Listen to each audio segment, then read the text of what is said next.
The morning of January 12th, 1888, started at 28 degrees above zero across Dakota Territory. People went outside without coats. Children walked to school.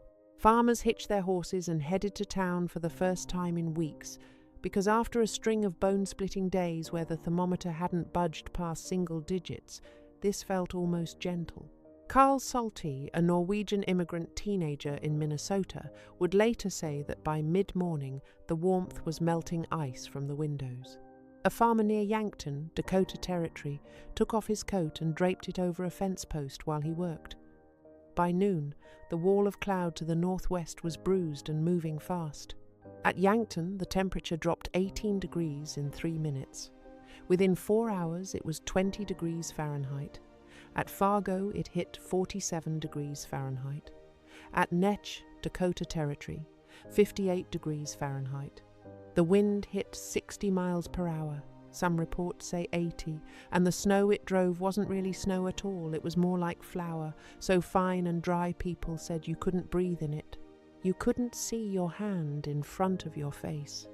The death toll the newspapers would count over the next 2 weeks, 235 officially. David Laskin, who spent years documenting the event in his 2004 book, The Children's Blizzard, estimated closer to 500. And the question you have to ask, the question that this story is really about, is this: why did some people survive that night in perfect comfort, while others froze to death 82 feet from their front door? The answer has nothing to do with luck. It has to do with a flaw. A woman named Hanna Voss had lived in Spink County, Dakota Territory, for 4 years before the blizzard arrived. She was 31 years old, born in Värmland, Sweden, and she had come to the territory in the spring of 1884 with her husband Eric and $47 in total savings, not enough for lumber, not enough for glass windows measured in feet rather than inches, and certainly not enough for the plank floors that the established settlers in town walked on and took as proof of their respectability. What she had was a claim: 160 acres of short grass prairie under the Homestead Act, with a small creek drainage on the south end and heavy clay soil underneath 6 inches of sod. And what she built was a sod house, 14 feet wide by 18 feet long, walls 2.5 feet thick, roof of sod and grass laid over poles and twisted hay. The floor was packed earth. She'd mixed the surface layer herself, 2 parts clay soil to 1 part wood ash from her first cook fire, worked with water to a stiff paste, spread 1/2 inch thick, and left to dry for 2 days. Then a second coat, 2 parts ash, 1 part earth, dried for 3 more days. She'd repeated this 4 times. The resulting surface was nearly as hard as brick, swept daily until it held a dull sheen, and in the second winter she'd sealed it with linseed oil when a travelling merchant offered her a pint for 30 cents. It was, by every standard the other settlers in Spink County used to measure such things, disgusting. The man who said so most clearly and most often was August Reinhardt, a German-born hardware merchant who had arrived in Brookings 2 years before Hanna and who had built his own house properly, as he said it, with milled pine planks, double-walled framing, and an Acme Queen cast-iron stove that cost him $38 and sat in the centre of his parlor like a civic monument. August's floor was 1-inch pine plank over a crawl space. It was swept every morning by his wife Lotte and covered with a wool runner she'd brought from Frankfurt. The wood had a warmth to it in the light, a golden quality that dirt could never have, and when the Burlington Northern had extended its line to within 12 miles of Spink County, lumber had become something you could actually afford if you had the foresight to save for it. He'd seen Hanna's floor on a neighbourly visit in the autumn of 1885, when she'd invited 3 nearby families for a Sunday meal. He'd stood at the threshold for a moment before stepping in, looking at the earth underfoot, and he'd said something that the other women in the room heard clearly. "Gott I am Himmel, Hanna, you eat off this?" She'd said nothing. She put the bread on the table and the conversation moved on. But August mentioned it again at the Reinhardt General Hardware store 3 days later, when Per Holmgren stopped in for nails, and again at the grain merchant's the following week. By October of 1885, the consensus among the Spink County settler community was more or less settled. Hanna Voss kept a primitive house, even for a soddy, and whatever was preventing her from doing something about that flaw was either poverty, stubbornness, or both. What none of them understood, what August Reinhardt with his pine plank parlor and his cast iron stove genuinely could not have told you, was the physics of what she'd actually built. Here is what a plank floor does in a Dakota January. The wood sits on log sills or stone piers, and underneath it is air open, circulating outside air. On a night when the temperature outside drops to -20 degrees Fahrenheit, the underside of that 1-inch plank is exposed to -20 degrees Fahrenheit. The interior of August's house might be 65 degrees Fahrenheit when the Acme Queen stove is running hot.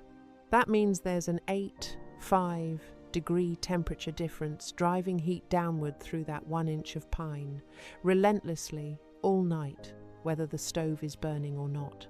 Pine is actually a reasonable insulator, roughly R1/4 per inch, which is about as good as fiberglass batting of the same thickness. But 1 inch is 1 inch. R1/4 against an 8. 5-degree gradient means the floor is losing heat at a rate that would chill a room noticeably every hour after the fire burned down. And stoves always burned down. Nobody fed them all night. The wood or the buffalo chips or the twisted hay bricks ran out, and then the temperature inside August Reinhardt's frame house fell toward the temperature of that crawl space air, which fell toward the temperature outside, which in January was somewhere between -15 and -40 degrees Fahrenheit, depending on the week. Hanna's floor worked differently, not because earth insulates better than wood, because it doesn't, not per inch. Clay earth carries only about R0.25 per inch, which is 5 times worse than pine by that measure. But the relevant comparison isn't per inch insulation. The relevant question is, what's on the other side? Below Hanna's floor was more earth. Directly below the hard-packed surface clay was subsoil, and below that was more subsoil, and below that, at around 4 feet depth in Spink County, the ground temperature in January hovered at 36 to 40 degrees. Go down 6 feet, and it was warmer still. The frost line in South Dakota runs 64 inches deep in a normal winter. Below that line, the earth holds at roughly 48 to 52 degrees Fahrenheit year-round, driven by geothermal heat from the planet itself, heat that has nothing to do with the weather above it, heat that doesn't care what's happening at the surface. That is the difference. August's floor had 20 degrees Fahrenheit on the cold side. Hanna's floor had 40 to 50 degrees Fahrenheit on the cold side. The temperature differential driving heat loss through Hanna's floor was a fraction, maybe a fifth of what was pulling warmth through August's pine plank. The other half of the story is what happens when you actually heat the two floors. Earth has a volumetric heat capacity of roughly 26 British thermal units per cubic foot per degree Fahrenheit. Pine sits at about 11 British thermal units per cubic foot per degree. Earth stores 2.4 times more thermal energy than wood in the same volume. When Hanna's stove ran for 6 hours during the day, warming the air, warming the walls, warming the floor, all of that heat was going somewhere. Some of it went into the air. A significant amount went into that floor, into that half-inch of hardened clay ash surface, into the subsoil beneath it. The floor was absorbing BTUs all day, the way a cast-iron skillet absorbs heat when you set it on a burner. Then at night, when the stove burned low, the floor gave that heat back slowly, steadily, the way the earth always does everything, releasing stored heat back into the air above it, hour after hour, keeping the floor surface temperature noticeably above what it would have been in a wood-floored house with an air gap beneath. The Mandan people, who had lived 60 miles to the northwest of Hanna's claim for 400 years, understood this exactly. Their earth lodges, some of them 40 feet in diameter, housing extended families of 20 or 30 people, were excavated 1 to 2 feet below grade, placing the living surface partially into the earth's thermal mass. The floors were packed clay, maintained by the women who owned the lodges. The walls were several feet thick in sod and earth. Buffalo Bird Woman, a Hidatsa elder whose knowledge was recorded by ethnographer Gilbert L. Wilson in the early 1900s, described how her mother and grandmother had chosen lodge sites, oriented entrances, and maintained floors. A body of thermal engineering knowledge refined across centuries of Little Ice Age winters. Women built these structures. Women directed construction. Women passed the knowledge forward. The settlers who arrived in the 1870s and 1880s looked at earth lodges and saw primitive architecture. They looked at sod houses and saw a temporary embarrassment. They looked at dirt floors and saw poverty, and they were wrong about all three. Hanna Voss didn't know any of this in theoretical terms. She didn't use the phrase thermal mass. She couldn't have told you the BTU storage capacity per cubic foot of compacted Dakota clay. What she knew was what her hands and her feet had been telling her for 4 winters. The floor was warm. Not just warmer than you'd expect, warmer than it had any right to be in February at minus 30 degrees Fahrenheit outside. She could feel it when she knelt to tend the stove. She could feel it in the morning when she stepped from the bed frame to make the first fire of the day. The floor in January was never frigid the way she'd heard wood floors described, the way Lotte Reinhardt complained that her feet were like ice blocks even with wool socks and the stove running. She'd also noticed something she couldn't quite explain. The house was easier to heat than it should have been. A sod house with a small cast iron plate stove, not the Acme Queen.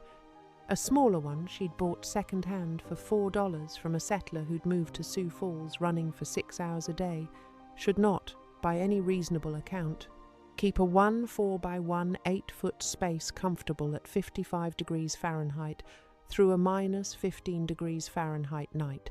But it did, consistently, every winter. She'd said this to Eric once, in the winter of their second year. He'd shrugged and said the walls were thick and kept the wind out. That was part of it. Sod walls 2.5 feet thick had enough thermal mass in themselves to act as a buffer, absorbing warmth during the day and releasing it slowly through the night. But it wasn't the whole answer. The floor was doing something the walls couldn't do alone. What it was doing, specifically, was maintaining a thermal connection to the earth beneath. The house was not a sealed box losing heat in all directions. In the downward direction, it was losing heat into a reservoir that was itself warmer than the ambient winter air by 50 to 70 degrees. The floor wasn't the problem in the thermal system. The floor was the solution. The Reinhardt household, by contrast, ran through firewood at a rate that alarmed even August himself. He kept a detailed account book. He was a hardware merchant, and account books were second nature to him, and in the winter of 1886-87, the entry for January alone showed the purchase of 2 additional cords of split oak from a travelling woodcutter at $4.75 per cord. His woodpile had been sized for the season, 6 cords cut in October. By February 7th, with 6 weeks of winter still ahead, he was down to half a cord and calculating anxiously. The Acme Queen stove burned hot, but it burned fast. Oak, the best fuel he could get in treeless Dakota, carried roughly 28 million BTU per cord when dry. But green wood, freshly cut oak, which was what the travelling woodcutter sold, carried maybe 18 million, and it burned wet and smoky and left creosote in the stovepipe. The thin walls of August's frame house double-walled, but with a gap that was supposed to be insulating and was mostly just cold air, bled heat constantly. The plank floor bled heat downward. The windows, 2 of them, single-pane glass, bled heat outward. He was feeding the stove to heat the outdoors, and the physics made this inevitable regardless of how carefully he managed the wood. His neighbour Per Holmgren, who'd built a slightly smaller frame house the same autumn, ran out of fuel entirely by February 4th. He sent his teenage son 3 miles to August's store on foot in 8 degrees Fahrenheit weather to beg for credit on 2 cords. August extended it because Per was a neighbour and he had it to spare, barely. None of this was what the settlers talked about when they talked about Hanna's floor. What they talked about, particularly in the autumn and winter social gatherings at the Congregational Church, which doubled as the de facto community meeting room, was hygiene, cleanliness, the impossibility of keeping a dirt floor clean, the bugs, the snakes, the mud when it rained, the dust when it was dry. These concerns were real. Earthen floors had genuine disadvantages. Insects did occasionally emerge through cracks in poorly maintained clay surfaces. During wet springs, if drainage was poor, floors could soften and become muddy. Dust was a constant problem in dry weather if the floor wasn't sealed.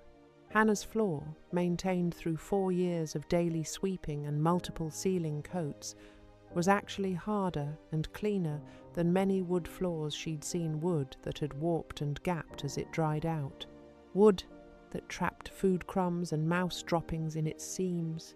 But the association was set. Dirt floor meant dirt. The word was the same.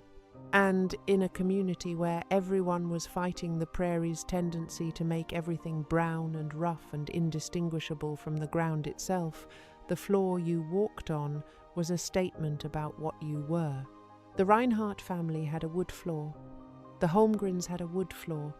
The Pedersens had a wood floor, or rather, they were planning to put one in as soon as the spring lumber shipment arrived, and they'd saved enough to pay for it. The Voss family had a dirt floor, and this said something about the Voss family, and what it said was not flattering. Gunhild Pedersen, who was otherwise a kind woman and a good neighbour, mentioned at a quilting session in November 1886 that she felt sorry for Hanna living that way.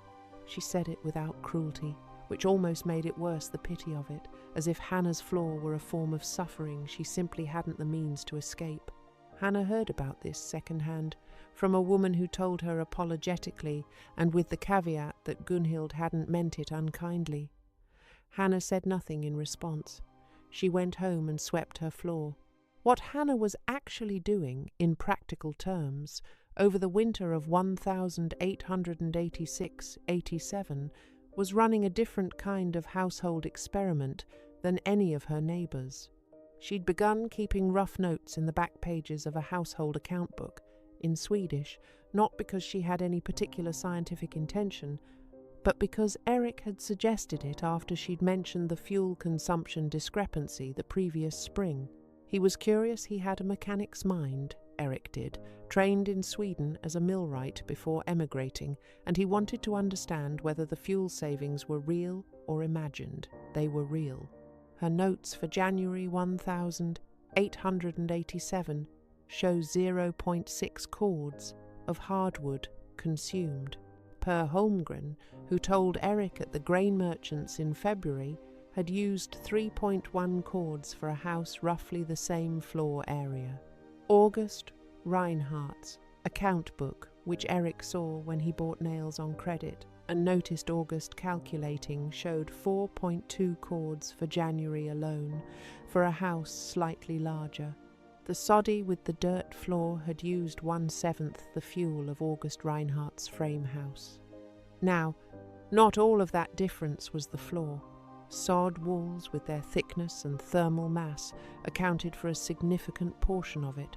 A soddy was simply a more efficient building than a thin-walled frame house, in the same way that a stone structure is warmer than a canvas tent.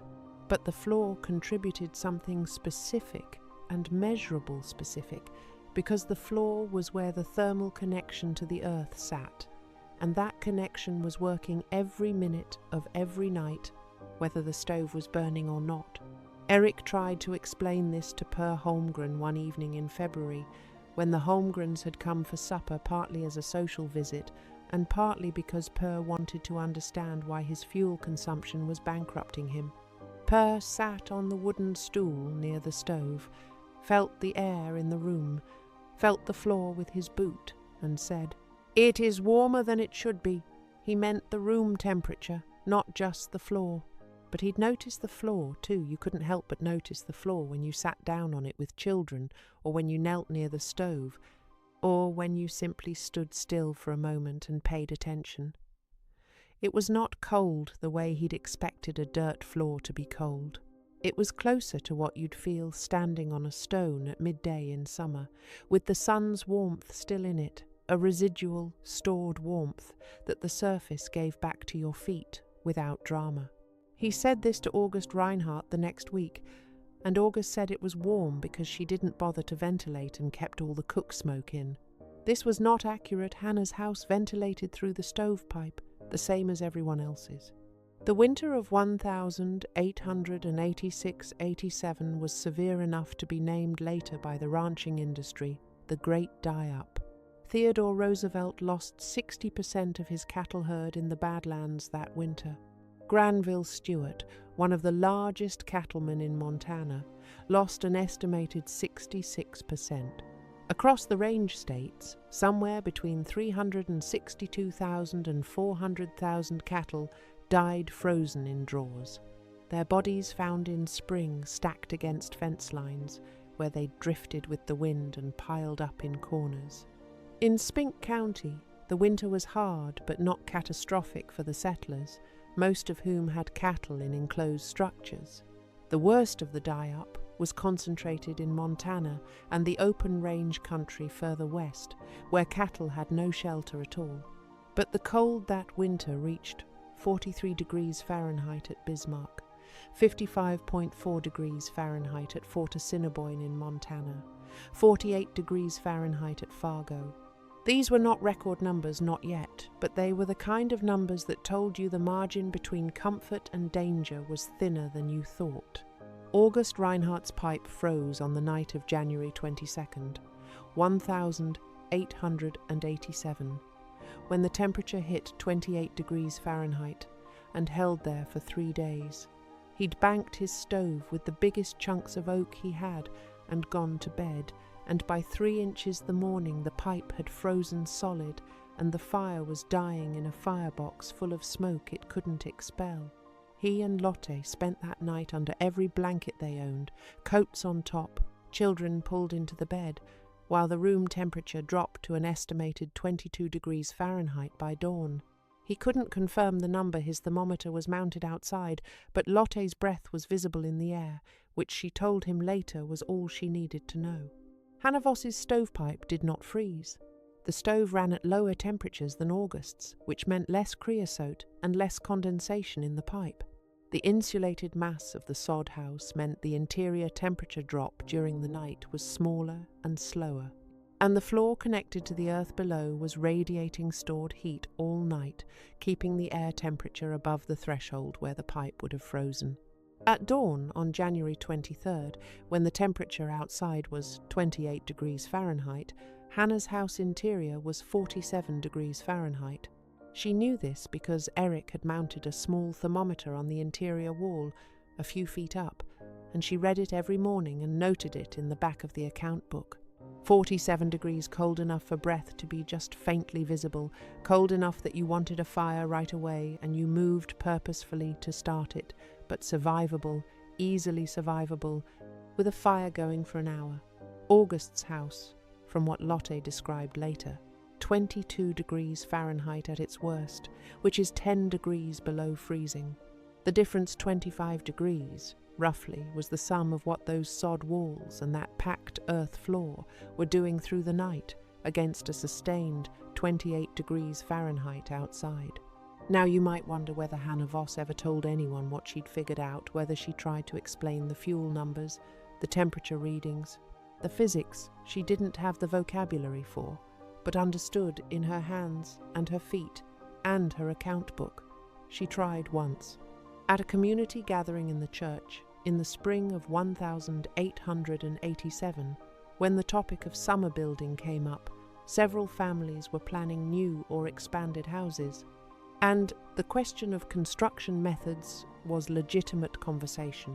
She mentioned, carefully, that her fuel consumption through the winter had been significantly lower than her neighbours, and that she thought it had something to do with the construction. August Reinhardt said that the fuel savings were because a soddy was smaller, and she simply had less space to heat. Hanna said her floor area was 252 square feet, which was the same as Per Holmgren's frame house, and Per had used 5 times the fuel. August said that Per's house was better ventilated, which was actually healthier, and that it wasn't appropriate to compare structures that weren't comparable in terms of quality. The conversation moved on. Gunhild Pedersen said something about her plans for a summer kitchen, and that was the end of it. What Hanna understood, standing in the church with her hands folded, was that the argument wasn't really about fuel or floors or physics. It was about what kind of house said what kind of thing about the person who lived in it, and no temperature reading she could cite was going to change that. So she went home and maintained her floor. The autumn of 1887 was warm. October stayed above freezing almost to the end of the month, and November came in gentle, and the settlers who'd built new frame houses that summer, the Pedersens, who finally got their plank floors, and 2 other families who'd arrived on a land grant from Minnesota, were feeling quietly pleased. The mild autumn had let them finish their construction unhurried. Their buildings were tight, their wood piles were large, and the first hard cold of December, when it arrived on the 8th, barely seemed worth mentioning. Hanna noticed the crows. This is the part of the story that she recorded in the account book on a single line. Krokor I flock mot soda, 7 December. Crows in flock, heading south, December 7th. She'd grown up in Vermland, and her father had been a woodsman. He'd told her what the birds knew that the calendar didn't. She didn't mention it to anyone in town. She'd already tried that once. What she did was cut more firewood. Eric thought she was being excessive. They already had 4 cords stacked against the west wall of the soddy, which was more than they'd ever needed in a single winter. She had him cut 2 more, and she had the man who sold them split the oak into smaller pieces than usual, so it would catch faster in the cold. On January 11th, 1888, the temperature in Spink County stood at 6 degrees Fahrenheit in the morning. Still cold, but unremarkable. It had been colder. By late morning it had climbed to 28 degrees Fahrenheit. Children who'd spent weeks indoors began filing out to play. The Pedersen children were in the yard by 10.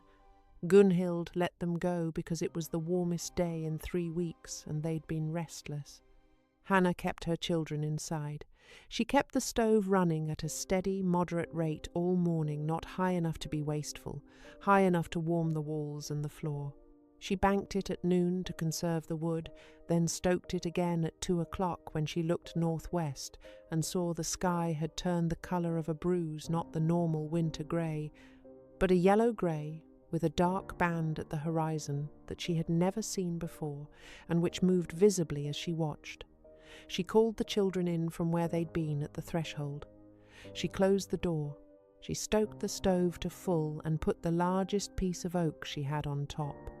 She pulled the 2 small beds close to the stove and added an extra wool blanket to each. She put water to boil for soup. At 3:47 inches the afternoon she noted the time because Eric had just come in from checking the animals and noted the clock the wind hit. The school children's blizzard, as it came to be called in the newspapers that week, was not a storm in the conventional sense. There was very little new snow. What it was, precisely, was a temperature drop of catastrophic speed, driven by a cold front that the United States Signal Corps, the predecessor to the National Weather Service, had failed entirely to anticipate or warn about. At Yankton, 120 miles to the southeast of Spink County, the 18-degree drop in 3 minutes was measured at the Signal Corps station. The observer on duty, a young man named George Donahue, noted the barometric pressure fall and the temperature change simultaneously and sent a telegram. By the time any warning could have reached the rural settlements, the cold was already there. At Lois Royce's schoolhouse near Plainview, Nebraska, a one-room frame building with a wood stove, plank floors, and thin walls, the teacher looked outside at 3 o'clock and saw the white wall of the storm approaching across the flat ground. She made a decision that seemed rational. The nearest farmhouse was 82 yards away. She could see it.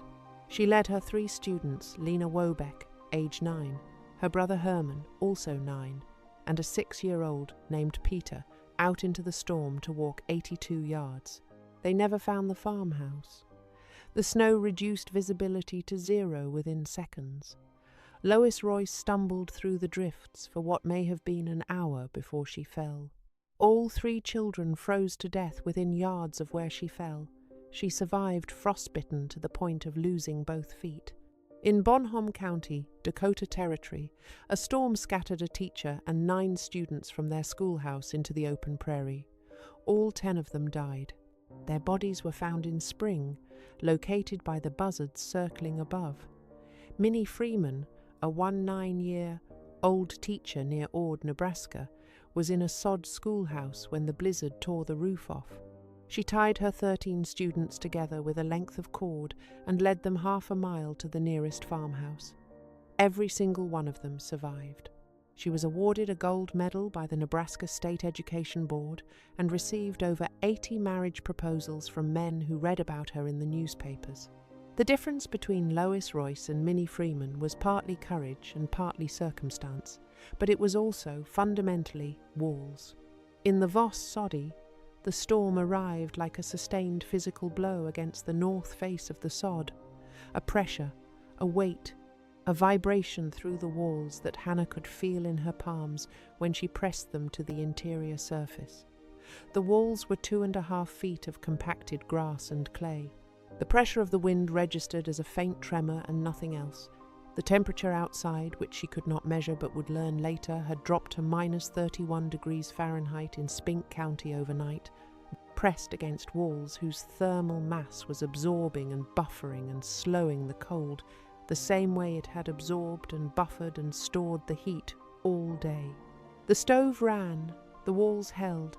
The floor did what the floor always did in winter, kept its stored warmth hour after hour, giving it back to the air of the room at a rate slow enough to matter across a 1-2 hour night. At 6 inches the morning on January 13th, when Hanna read the interior thermometer, it showed 49 degrees Fahrenheit.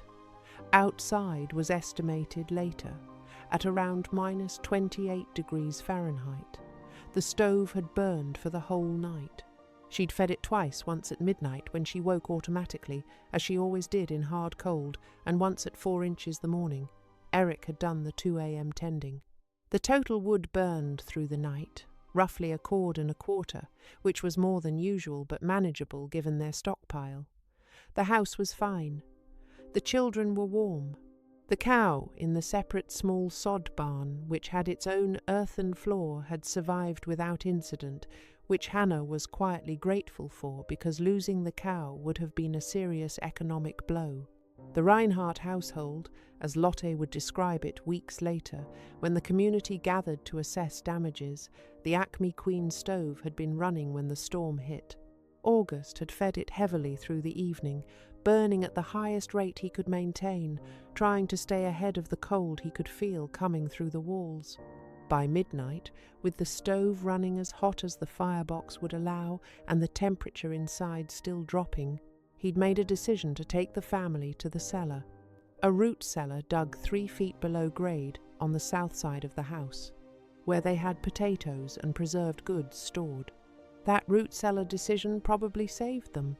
3 feet below grade in January in Dakota Territory, the ground temperature runs 30 to 36 degrees Fahrenheit, not comfortable, cold enough to be miserable, but not -20 degrees Fahrenheit, not -28 degrees Fahrenheit. The family spent 12 hours in the cellar, wrapped in every piece of cloth in the house, burning a small lantern for heat and light, while the frame house above them shed heat through its plank floors and thin walls, until by dawn the interior of the house was recorded by August himself, who went up to check at 7 a.m. at 14 degrees Fahrenheit, 14 degrees inside his house. That is below freezing. The water barrel was solid. The pipe had frozen again. The oak by the stove had burned to ash, and when August tried to reload and restart the fire, the flue was so cold and the draught so poor that the smoke backed up into the house, and he had to open a window, a minus 28 degrees Fahrenheit window, to clear it. He did not know, standing in his 4-degree parlor watching his breath cloud in the air above the pine plank floor, that Hanna Voss's house was 35 degrees warmer. Per Holmgren's house reached approximately 18 degrees Fahrenheit that night. He had a better woodpile than he'd had the previous winter, partly because he'd been frightened by the great die-up, and partly because Hanna had quietly mentioned to Per's wife Astrid, in October, that she might want more wood than she thought she'd need. Per credited this advice later, but not to Hanna directly. He told people he'd had a feeling. The Pedersens spent the night in their new frame house with its new plank floors and its proper construction and its adequate woodpile. The interior temperature at dawn was 21 degrees Fahrenheit. Their water barrel, like August's, was solid ice. Their smallest child, 3 years old, had developed a fever by morning that the parents attributed to the cold and which took 2 weeks to clear. 3 days after the blizzard, when the wind had dropped and the temperature had climbed back to a survivable 8 degrees Fahrenheit, August Reinhardt came to Hanna's door. He came alone. He had a specific and practical reason. His water pipe was still frozen. Lotte was sick with a chest cold from the root cellar night, and he needed water for his animals, which he was hauling in buckets from the creek a quarter-mile away. He wanted to know if the Voss family had water, and if so, whether he could fill 2 buckets before he made the creek walk. Hanna had water. Her pipe ran inside the house, insulated by the sod walls, and had not frozen. She filled his buckets. He stood in her doorway for a moment, looking at the interior of the house. The stove was running at a moderate rate. The children were at the table. The room was warm noticeably, immediately warm, the way that a house is warm when its walls and floor have been holding heat for hours and aren't losing it faster than the fire can replace it. He looked at the floor. He looked at the stove. He said, "How did you keep the pipe from freezing?" "The walls," she said. "And the floor?" "The floor," he said. "The clay holds heat. It stores it in the day and gives it back at night." She said this simply as a fact, in the same tone she used to describe bread recipes or mending techniques, information that seemed obvious once you'd observed it directly, the kind of thing you didn't need a theory for, just eyes and attention. Below us, the ground is 40 degrees even in January. 40 degrees is not warm enough, but it is much warmer than 28. So the floor is always working for us, not against us. August looked at the floor again. Then he picked up his buckets and said, "Your water pipe runs inside?" "Inside the wall, on the south side." He nodded. He said, "Thank you for the water." And he left. He did not acknowledge what she'd said about the floor, not then. But 3 weeks later, when the building conversations began again in the community, because severe winter always produces a reckoning about shelter, the same way a fire produces a reckoning about firewood, he told Per Holmgren that the Voss Soddy had a naturally warm floor because of the depth of the groundwater nearby. He told Per Holmgren, and that it was a particular feature of that specific piece of land. This was not accurate, but it was easier to say than the alternative, which was, she knew something we didn't. The alternative was that the floor everyone called disgusting was the floor that made the house work. The alternative was 4 years of sneering at a practical and effective thermal system while burning through 7 times the firewood to heat a house that was structurally inferior in winter. These were not comfortable things to know. August Reinhardt was not a stupid man. He understood the water argument. If the ground beneath Hanna's house were in fact warmer, that explained the pipe. He was capable of extending that logic. He chose not to, at least not publicly, for the same reasons that made him say "Gott I am Himmel, Hanna," You eat off this? In the first place, the floor said something, and what it said was supposed to be simple. What actually happened to August Reinhardt's house over the next 2 years was a gradual and quiet renovation. In the spring of 1888, he had the crawl space beneath his floor closed, sealed with rough stone and clay, so that outside air could no longer circulate underneath the planks. He told Per Holmgren he was doing it to keep out the mice. The mice may have been part of it, but the effect of sealing the crawl space was to reduce the temperature differential across the floor from 85 degrees to something more like 30 or 40, because now the air under the planks couldn't exchange with outside air, and it warmed from the ground below it. It wasn't an earthen floor, but it was closer to one in thermal behaviour than it had been. The fuel consumption in the winter of 1888-89 dropped by roughly a quarter. He never mentioned Hanna's floor again, not to make fun of it, not to praise it, not at all. The subject simply ceased to exist in the things August Reinhardt chose to discuss. Gunhild Pedersen, for her part, laid down a wool carpet over her new plank floor that autumn, a thick one, covering almost the entire main room, and told anyone who asked that it was for the children's comfort, which was also true. But wool over, plank over, sealed crawl space is a set of thermal choices that, taken together, moves the system somewhat closer to what packed earth achieves on its own. People rarely change their minds and say so out loud. They change their behaviour instead and find quiet reasons for it.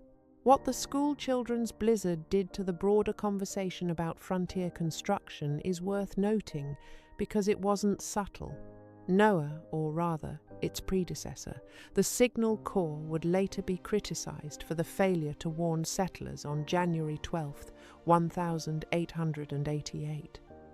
The criticism landed. General Adolphus Greely, who headed the Signal Corps at the time, defended his office on the grounds that the storm's development had been too rapid and too regional to predict with the instruments and the communication infrastructure available. This was partially true and partially excuse. What could not be disputed was that the death toll correlated directly with structure type. The frame schoolhouses and frame houses, thin walls, plank floors, air gaps below shed heat so fast in the 30 degrees Fahrenheit winds that they became essentially outdoor spaces within hours of the fire going out. The sod houses, where they existed, held their temperatures for much longer. Minnie Freeman's sod schoolhouse lost its roof in the storm, bad luck. Bad construction, the roof was the weakest part of many soddies, but she still had the structural mass of those walls. And she had the presence of mind to move. The ones who died were, disproportionately, in frame construction. This pattern wasn't invisible to the people who lived through it. The school children's blizzard produced a notable, brief, and historically documented increase in the construction of sod buildings in Dakota Territory and Nebraska, not because settlers had overcome their aesthetic objections, but because they'd done a simple accounting exercise with their neighbours' survival rates. Hanna Voss had been doing that accounting exercise for 4 years, in the back pages of an account book, in Swedish, in a house everybody thought was a mark of her poverty. Here is what packed earth does, in terms a person can carry with them. The earth stores heat the way a stone holds sunlight slowly, deeply, and for a long time after the sun goes down.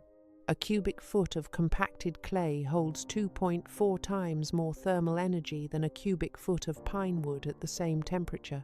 That floor Hanna built and maintained 1/2 inch of clay ash composite over the natural subsoil was absorbing BTUs from her stove every day and releasing them back through the night.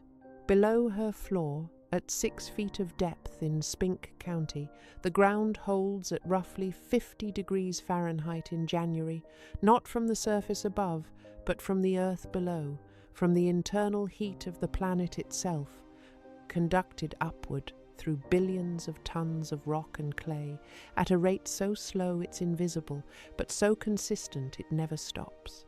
Every basement you've ever stood in that felt weirdly comfortable in summer, every root cellar that kept potatoes from freezing in January that's the same energy source Hanna's floor was connected to, The plank floor, over an open crawl space, was connected to the January air outside, 28 degrees Fahrenheit on one side and 65 degrees Fahrenheit on the other, with heat going through it constantly and being gone.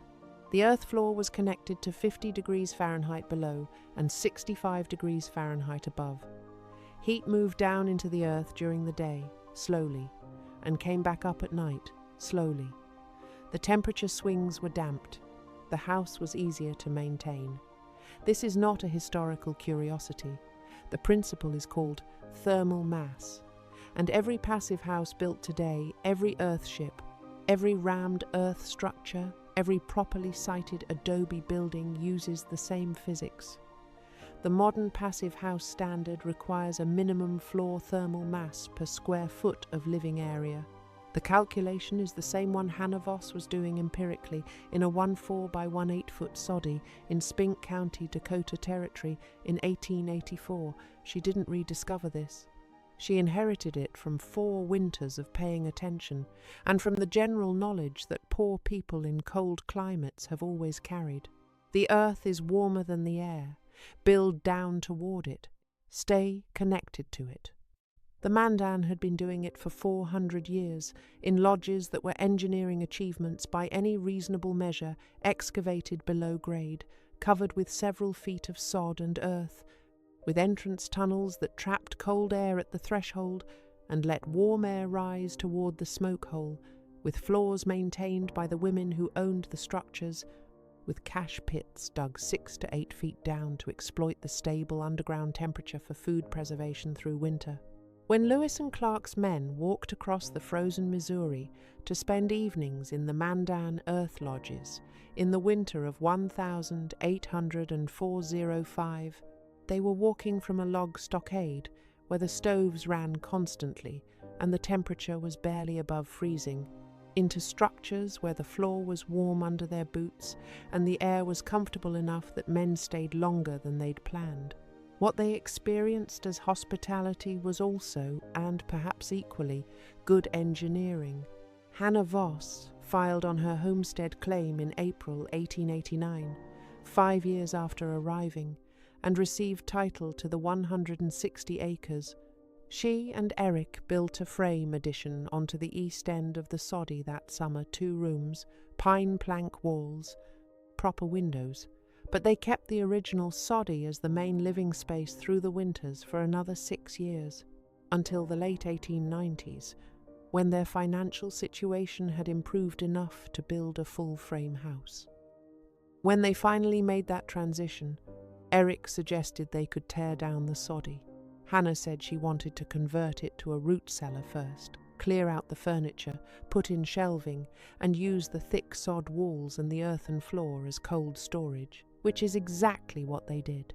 The root cellar functioned until at least 1904, mentioned in a letter Hanna wrote to her sister in Sweden that year, describing what she was putting up for winter: jars of preserved plum, sacks of potatoes, strings of dried apple, all of them sitting on the same packed earth floor she'd first laid in 1884, packed clay and ash, sealed 4 times, swept for 20 years until it was as hard and smooth as old stone.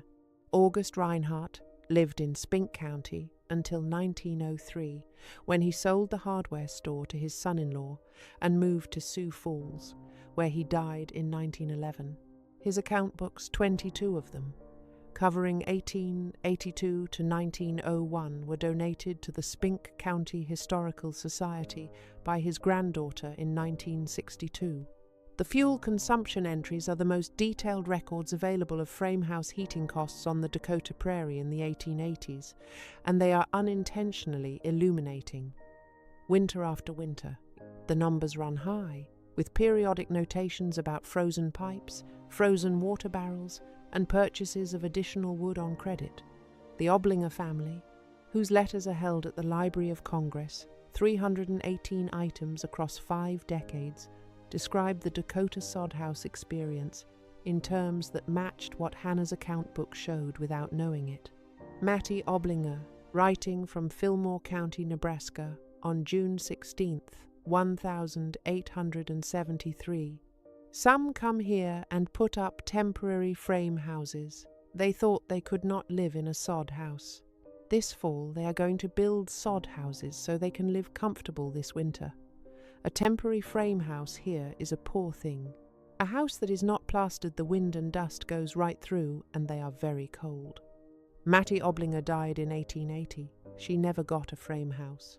She's remembered now partly because her letters were preserved and donated, but also because she noticed, clearly and without any particular scientific apparatus, the same thing Hanna Voss's feet and hands were telling her.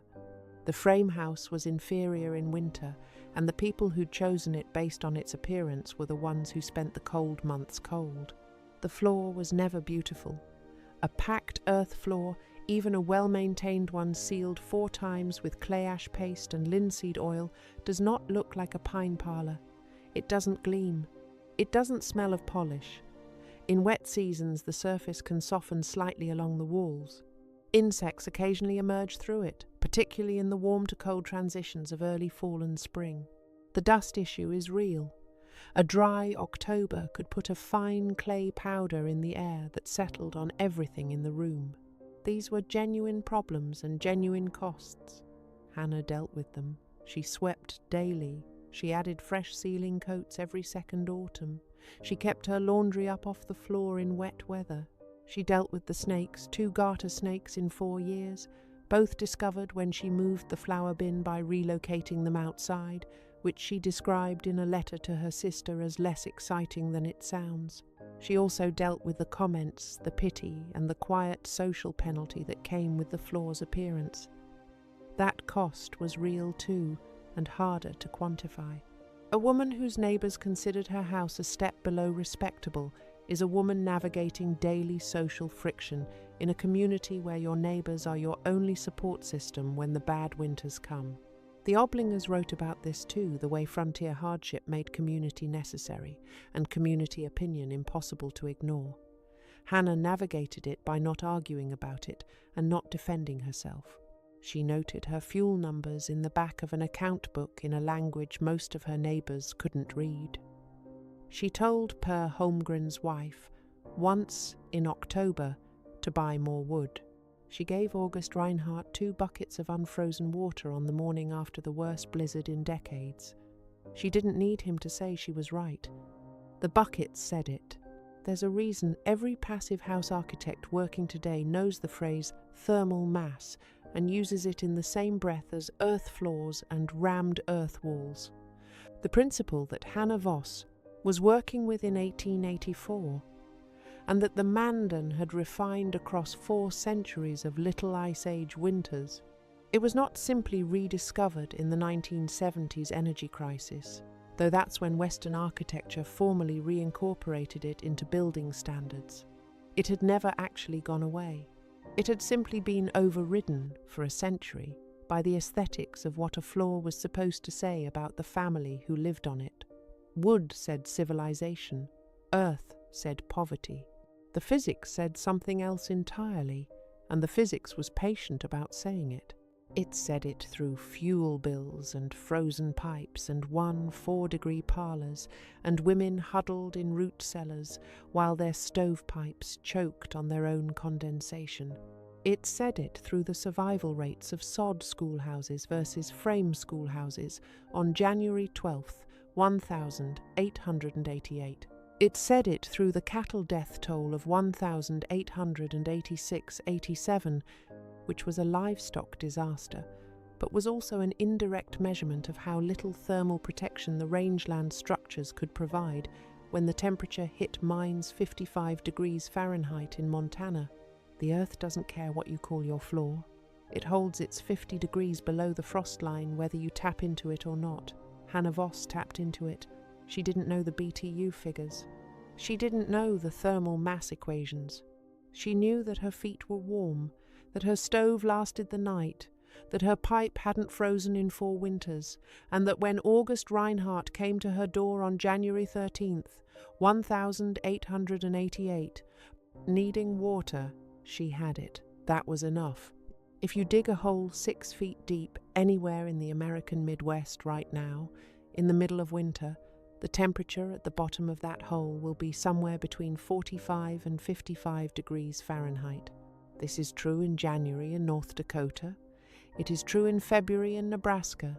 It is true in the coldest recorded winters of the 19th century, and it will be true in the coldest winters of this one. The heat down there isn't coming from the sun, it's coming from the earth itself. Geothermal energy conducted upward through rock and clay at a rate of about 65 milliwatts per square meter, which sounds like almost nothing, and is, in the context of a building sitting on top of it, quietly significant. Modern passive house builders know this and design toward it. Rammed earth structures, earthships, properly insulated slab-on-grade houses, all of them exploit the thermal buffer between the surface and the earth below it. The same way a well-built sod house on a Dakota Homestead claim exploited it in 1884. The woman who was told her floor was disgusting had, without knowing the vocabulary, built one of the most thermally efficient floor systems available to her. She maintained it for 20 years. She sealed it and swept it and kept it in repair and kept careful note of what it cost her in fuel, which was considerably less than what her neighbours spent on their beautiful pine planks. The physics has not changed. The principle is still there, 6 feet below wherever you're standing. It was always there. Some people just paid more attention to it than others.